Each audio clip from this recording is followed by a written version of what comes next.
यह औरत हर दिन सिर्फ सुपरमार्केट के टॉयलेट में ही रह सकती थी। केवल जब सुपरमार्केट की बत्तियां बुझ जाती तब यह बेचारी औरत हिम्मत करके बाहर निकलती और थोड़ी देर हाथ पैर फैलाती। वह सुपरमार्केट में रखी पेरेंटिंग मैगजीनें उठाकर पढ़ती और उनमें दिए गए व्यायाम और बच्चों की देखभाल से जुड़ी चीजें सीखती। थक जाने पर वह यूं ही 2 बोतल दूध उठा लेती और शरीर को ताकत देती, फिर एक कंबल ओढ़कर जमीन पर सो जाती। सुबह 5 बजे अलार्म बजता तो वह जाग जाती, अलार्म और कंबल वापस छुपा देती और सब कुछ साफ सुथरा करके टॉयलेट में जाकर मुंह हाथ धोती। इसके बाद वह सुपरमार्केट के मुख्य दरवाजे के सामने रखी अलमारी में छिप जाती और वहीं से इंतजार करती जब तक कर्मचारी काम पर न आ जाए। फिर मौका देखकर वह चुपचाप सुपरमार्केट से बाहर निकलती। एनी नाम की लड़की की जिंदगी दुखों से भरी थी। बचपन से ही उसने कभी अपने पिता को नहीं देखा और जब वह सिर्फ 5 साल की थी तब उसकी माँ भी एक आदमी के लिए उसे छोड़कर चली गई। अकेलेपन और प्यार की कमी में पली एनी किशोरावस्था में एक ऐसे प्रेमी से जुड़ गई जो उससे 10 साल बड़ा था। जल्द ही वह गर्भवती हो गई, लेकिन प्रेमी खुश होने के बजाय बच्चे को बोझ मानने लगा। एक दिन वह एनी को कैलिफोर्निया घुमाने के बहाने ले गया और बीच रास्ते में मॉल में छोड़कर गायब हो गया। एनी ने घंटों इंतजार किया मगर प्रेमी नहीं लौटा। तभी एक बूढ़ी नन ने, जिसे एनी अपनी मृत बेटी जैसी लगी, उसे अपना घर का पता दिया। मजबूरी में एनी ने रातें सुपरमार्केट के टॉयलेट में बितानी शुरू कर दी। दिन में वह पार्क की बेंच पर धूप सेंकती और लाइब्रेरी जाकर किताबें पढ़ती। वहीं उसकी मुलाकात विल नाम के एक लाइब्रेरियन से हुई जो पहली नजर में ही उससे प्रभावित हो गया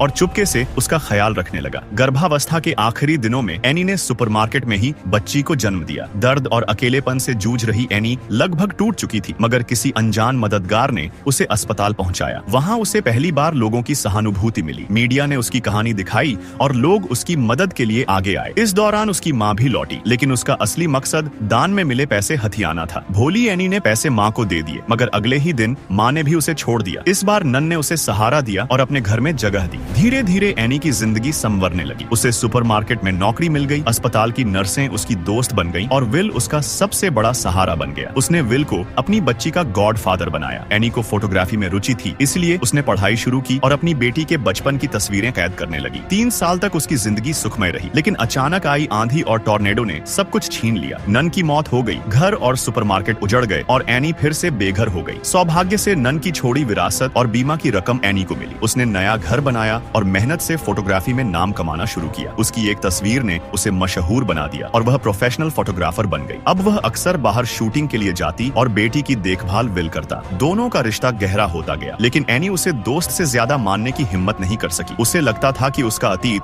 उसे किसी रिश्ते के लायक नहीं बनाता। इसी बीच उसका पुराना प्रेमी हादसे का शिकार होकर अपाहिज हो गया। उसकी हालत देखकर एनी को एहसास हुआ कि अगर उसने विल को खो दिया तो वह भी हमेशा पछताएगी।